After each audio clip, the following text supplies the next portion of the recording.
பூக்கி Ajay திஷன், RK. தனுஷா இவங்கலாம் நடிச்சு, கணேஷ் சந்திரா டைரக்ஷன்ல விஜய் ஆண்டனி ப்ரொடியூஸ் பண்ணி இப்ப ரீசெண்டா தியேட்டர் ரிலீஸ் ஆன படம் தான் இந்த பூக்கி. இந்த படத்தோட ஸ்டோரி என்ன அப்படின்னா, வணக்கம் நான் ஆனந்த். இந்த படத்தோட ஸ்டோரி வந்து ஒரு லவ் பிளஸ் காமெடி டிராமா. படத்தோட ஸ்டோரி என்ன அப்படின்னா, அஜய் திஷனும் ஆர்.கே. தனுஷாவும் ஒரு 6 இயர்ஸா லவ் பண்ணிக்கிட்டு இருக்காங்க. அவங்க லவ்ல இப்ப வந்து சின்னதா ஒரு சண்டை மாதிரி ஏற்பட்டு 2 பேரும் பிரேக்கப் பண்ணிக்கலாம். இனிமே நமக்குள்ள செட் ஆகாது அப்படிங்கிற மாதிரி முடிவு பண்றாங்க.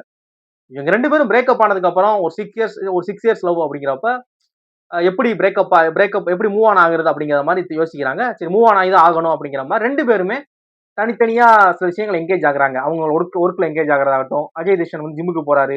இவங்க ஸ்பிரிச்சுவலா சில விஷயங்கள் பண்றாங்க அப்படிங்கிறப்ப இது எப்படியாவது நம்ம இதுல இருந்து மூவ் ஆன் ஆகணும் அப்படிங்கிற மாதிரி யோசிக்கிறாங்க. இவங்க இந்த லவ் லைஃப்ல இருந்து இந்த பிரேக்கப்புக்கு அப்புறம் ஆஃப்டர் பிரேக்கப் வந்து அவங்க மூவ் ஆன் ஆனாங்களா ஆகலையா அப்படிங்கிற ஒரு லவ் பிளஸ் காமெடி டிராமா தான் இந்த பூ- படத்துல வந்து ஒரு மெயினான லீடே வந்து இந்த 2 பேரும் தான். 2 புதுமுகங்களை வச்சு இந்த அளவு ஆடியன்ஸை என்கேஜா ரொம்ப என்டர்டெய்னிங்கா பண்ண முடியும் அப்படிங்கிறதே ஒரு பயங்கரமான சேலஞ்சு தான். அந்த சேலஞ்சை டைரக்டர் கணேஷ் சந்திரா வந்து ரொம்ப சூப்பரா பண்ணியிருக்காங்க. படத்தோட ஸ்டோரி நம்ம நிறைய இடங்கள்ல கேள்விப்பட்ட ஸ்டோரி, ஒரு லவ் பிரேக்கப் அப்படின்னா இப்படிதான் இருக்கும் அப்படிங்கிற மாதிரி இருந்தாலும் கூட அதை ட்ரீட்மெண்டா நமக்கு வந்து கன்வே பண்ண விஷயம் இருக்குல்ல, அதை ட்ரீட்மெண்ட் எடுத்ததாகட்டும், படத்தோட ஸ்கிரீன் பிளே அவங்க எந்த ஐடியால பிரசன்ட் பண்றாங்க அப்படிங்கிறது இருக்குல்ல, அது ரொம்ப சூப்பரா இருந்துச்சு. படத்தோட ஸ்கிரீன் பிளேலாம் பாத்தீங்கன்னா, படத்துல ஒரு பெரிய ஆர்டிஸ்ட் அப்படிங்கிற ஒரே ஆள் அப்படின்னா நமக்கு வந்து பாண்டியராஜ் சார் மட்டும்தான். இதை தவிர்த்து படத்துக்குள்ள 2 சீனியர் ஆர்டிஸ்ட் யாருமே கிடையாது. எல்லாம் புதுமுகங்களா தான் இருக்காங்க. சின்ன சின்ன ஆர்டிஸ்டா இருக்காங்க. எல்லாருமே வெல் ட்ரெயின் ஆர்டிஸ்ட் கிடையாது. பாண்டியராஜ் சார் தான் பெரிய ஆளு. அப்படிங்கிறப்ப இந்த மாதிரியான ஒரு கேஸ்ட் அண்ட் க்ரூவை வச்சு இப்படி ஒரு ஆடியன்ஸை என்கேஜா எந்த இடத்துலயுமே போர் அடிக்கல. அப்படி ஒரு படம் கொடுக்க முடியுங்கிறதே ஒரு பயங்கரமான ஒரு சேலஞ்சு தான். படத்தோட ஸ்கிரீன் பிளே பயங்கர என்டர்டெய்னிங்கா நிறைய இடங்கள்ல எனக்கு பயங்கர கனெக்ட் பண்ணிக்க முடிஞ்சுச்சு. பயங்கர காமெடியா இருந்துச்சு. ஆடியன்ஸ் பல்ஸை வந்து இப்போ இப்போ என்ன நடந்துகிட்டு இருக்கு, இப்போ சோஷியல் மீடியாவில் நம்ம என்ன மாதிரியான விஷயங்களை பார்த்து என்ஜாய் பண்றோம், எந்த மாதிரி விஷயங்கள் நம்ம திட்டுறோம் அப்படிங்கிற அந்த பல்ஸ் இருக்குல்ல, அது ரொம்ப பயங்கரமா பிடிச்சிருக்காரு. இந்த படம் வந்து உங்களுக்கு இப்போ நீங்க கரண்ட் ஜென்ரேஷன் இப்போ நீங்க ஆக்டிவா சோஷியல் மீடியா மாதிரியான விஷயங்களை நீங்க ஆக்டிவா இருந்தீங்க அப்படின்னா நிச்சயமா அந்த படம் வந்து உங்களுக்கு ஒவ்வொரு சீனுமே உங்களுக்கு பிடிக்கும். ஏன் அப்படி சொல்றேன் அப்படின்னா, நிறைய இன்ஃப்ளூயன்சர் இப்போ நம்ம இதுல நம்ம சோஷியல் மீடியால நிறைய பேரை பார்ப்போம். நிறைய சின்ன சின்ன வீடியோ ரீல்ஸ் கிரியேட்டர் பண்றது, நிறைய இன்ஃப்ளூயன்சர்ஸை பார்ப்போம்ல. இந்த வயசான பாட்டிகள், தாத்தாக்கள் இந்த மாதிரியான ஆட்கள் வந்து இது ரீல்ஸ் போட்டுட்டு இருப்பாங்க பாத்தீங்களா?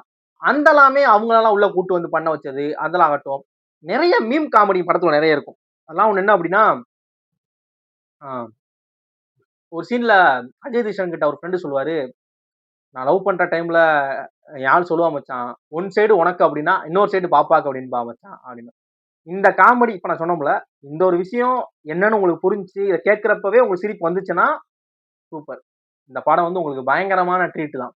இல்ல இது என்னன்னே புரியல அப்படின்னா இந்த மாதிரி சின்ன சின்ன விஷயங்கள் மட்டும் உங்களுக்கு புரியாது. மத்தபடி எல்லாமே பயங்கரமா இருக்கும் படம். அது மாதிரி படத்துல வந்து கேரக்டரை டிசைன் பண்ணதே ரொம்ப சூப்பரா பண்ணியிருந்தாங்க. அஜய் தேஷ்கனோட கேரக்டர் டிசைன் பண்ணதாகட்டும், அங்கிட்டு தனுஷாவோட கேரக்டர் டிசைன் பண்ணதாகட்டும், அந்த 2 கேரக்டரோட ஆர்க்குமே சூப்பரா இருந்துச்சு. இந்த 2 கேரக்டருக்குள்ளயுமே சின்ன சின்ன ஃபிளாஸ் இருக்கும். அதை அவங்க எப்படி சரி பண்ணிக்கிறாங்கிற மாதிரி இருக்கும். படம் வந்து ஒரு லவ் ஃபில்ம் அப்படிங்கிறப்ப லவ் மட்டும் தான் மெயின் ஃபோக்கஸ்டா இல்லாம, இதை தவிர்த்து படத்துல நிறைய லேயர்ஸ் இருக்கு. ஒரு அப்பா மகனுக்குமான அந்த ஒரு பாண்டு சூப்பரா இருக்கும். அப்பா வந்து தோத்த இடத்துல மகன் ஜெயிக்க நினைக்கிறது, அப்பாவோட ஆசையை மகன் நிறைவேற்றுறது, அப்பா கூட என்னதான் பெருசா கனெக்ட் இல்லைனாலும், பெருசா அப்பா கூட பேசி சிரிச்சு ஃபன் பண்ணி ஜாலியா இல்லைன்னா கூட அப்பாவோட கஷ்டம் புரியுது, அப்பாவுக்காக பண்ணணும், குடும்பத்துக்காக பண்ணணும் அப்படிங்கிற மாதிரி பசங்க யோசிக்கிறது எல்லாமே இந்த மாதிரி விஷயங்கள்லாம் பயங்கரமா கனெக்ட் பண்ணிக்க முடிஞ்சுச்சு. ஆர்.கே. தனுஷாவுமே எப்படியாவது இந்த லவ்ல இருந்து இதாகணும் அப்படிங்கிற மாதிரி அவங்க பண்ற அட்டெம்ப்ட் ஆகட்டும், 2 பேருமே செல்ஃபா ரியலைஸ் பண்ணுவாங்க. நம்ம எந்தெந்த விஷயங்களை மாத்திக்கணும் அப்படிங்கிற மாதிரி ரியலைஸ் பண்ணி அப்படிங்கிறதாக எல்லாமே ரொம்ப சூப்பரா பயங்கரமா இருந்துச்சு. நிறைய இடங்கள்ல வந்து படம் வந்து இன்ட்ரெஸ்டிங்கா இருந்துச்சு. அது உண்மையா சொல்லணும். எந்த இடத்துலயுமே இந்த சீன் எதுக்கு, இந்த பாட்டு எதுக்கு அப்படிங்கிறதெல்லாம் இல்லாம பயங்கரமா இருந்துச்சு. படத்தோட எடிட்டிங் ஒர்க் சூப்பர். இந்த லவ் டுடேல பாத்தீங்கன்னா அந்த ஒரு இது கம்பெனில சொல்லுங்க மாமா குட்டி அந்த சீன்ல ஒன்று கம்பல சொல்லுங்க சொல்லுங்க அந்த மாதிரி ஒரு இது இருக்குல்ல, அதே மாதிரி இதுல ஒரு இது இருக்கும். அதுவும் சூப்பரா பயங்கரமா பண்ணியிருந்தாங்க. எடிட்டருக்கு பயங்கரமான ஒரு இது இருக்கு. அது தெளிவா தெரியுது. எடிட்டரோட பங்கும் இதுல பயங்கரமான சப்போர்ட். படத்தோட சினிமோட்டோகிராஃபி ஒர்க் ஆகட்டும், படத்துல நிறைய மாண்டேஜஸ் இருக்கு. நிறைய இடங்கள்ல டிராவல் பண்ற மாதிரி சீன்ஸா இருக்கும். அந்த இடங்களை விஷுவலா பாக்குறப்ப எல்லாமே ரொம்ப பயங்கரமா ரொம்ப அழகா இருக்கு.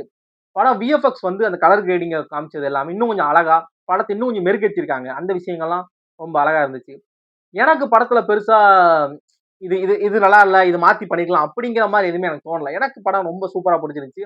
நிறையலாம் நான் ரொம்ப ஜாலி என்ஜாய் பண்ணேன். இந்த 2 புதுமுகங்கள், இவங்க என்ன புதுசா படம் நடிச்சிருக்காங்க அப்படிங்கிற மாதிரி எனக்கு ஸ்ட்ரேஞ்சாவே ஃபீல் ஆகல. அவங்க 2 பேரும் நடிக்கிற மாத்தி மாத்தி பண்ற விஷயங்கள், அவங்க 2 பேரும் படக்கூடிய விஷயங்கள் எல்லாமே ஆல்ரெடி இவங்கள சினிமால பல தடவ பார்த்த மாதிரியான ஒரு ஃபீல் தான் வந்துச்சே தவிர, எந்த இடத்துலயுமே எனக்கு படம் வந்து போர் அடிக்கல. நான் ஒரு நல்ல படம் பார்த்த சாட்டிஸ்ஃபேக்ஷன் ஜாலியா தான் இருந்துச்சு. எனக்கு ரொம்ப பிடிச்சிருந்துச்சு. படம் வந்து உங்க நியர்பை தியேட்டர்ல நிச்சயமா அவைலபிளா இருக்கும். பார்க்கணும் விருப்பப்பட்டீங்க அப்படின்னா, தாராளமா பாருங்க. நிச்சயம் என்ஜாய் பண்ணுவீங்க. அதுவும் இந்த ஜெனரேஷன் அப்படின்னா படம் உங்களுக்கானதான்யா. சூப்பரா இருக்கும். கொஞ்சம் நம்ம அப்பா ஜெனரேஷன், நம்ம அம்மா ஜெனரேஷன் அந்த மாரி ஆட்களுக்கு வந்து இந்த மாரி விஷயங்கள் கொஞ்சம் கனெக்ட் பண்ணிக்க முடியாதுல்ல. ஏன் கனெக்ட் பண்ணிக்க முடியாது மீன்ஸ் இப்ப நம்ம அம்மா, அப்பாவுக்கு எத்தன பேருக்கு வால்ட்ங்கிற ஆப் தெரியும்? வால்ட்ன்னு ஒரு ஆப் இருக்குல்ல. அந்த ஆப் பத்தி ஆப் லாக் அந்த விஷயங்கள்லாம் தெரியாதுல்ல. அந்த விஷயங்கள்லாம் நமக்கு தெரியும்ல. அப்படிங்கிறப்ப நம்ம இந்த டெக்னாலஜி வைஸ் நமக்கு என்னென்ன விஷயங்கள்லாம் தெரியும் அப்படிங்கிறதெல்லாம் பயங்கரமா டின்டார் இந்த விஷயங்கள்லாம் இருக்குல்ல. அதெல்லாம் நமக்கு பயங்கரமா கனெக்ட் பண்ணிக்க முடியும். பயங்கர ஃபன்னா இருக்கும். படம் உங்க நியர்பை தியேட்டர்ல நிச்சயமா அவைலபிளா இருக்கும். பாருங்க. உங்களுக்கு பிடிக்கும் நம்புறேன். படம் பார்த்துட்டு உங்களுக்கு பிடிச்சிருந்துச்சு அப்படின்னா மறக்காம கமெண்ட் பண்ணுங்க. பிடிக்கல அப்படின்னாலுமே எந்த ஒரு விஷயம் உங்களுக்கு பிடிக்கல, இது எனக்கு கனெக்ட் ஆகல அப்படிங்கிறது தப்பே கிடையாது. நமக்கு நம்மளோட பாயிண்ட் ஆஃப் வியூ நம்ம சொல்றோம். என் பாயிண்ட் ஆஃப் வியூல நான் ஷேர் பண்றேன். எனக்கு பிடிச்சிருந்துச்சு, நல்லா இருந்துச்சு அப்படின்னு. இல்ல ப்ரோ எனக்கு இந்த விஷயம் கனெக்ட் ஆகல. இந்த விஷயம் தப்பா இருந்துச்சு. எனக்கு பெருசா உடன்பாடு இல்லாம தாராளமா கமெண்ட் பண்ணுங்க. ஒரு ஜாலியான ஒரு இன்டராக்ஷன் வச்சுக்குவோம். தேங்க்ஸ் ஃபார் வாட்சிங்.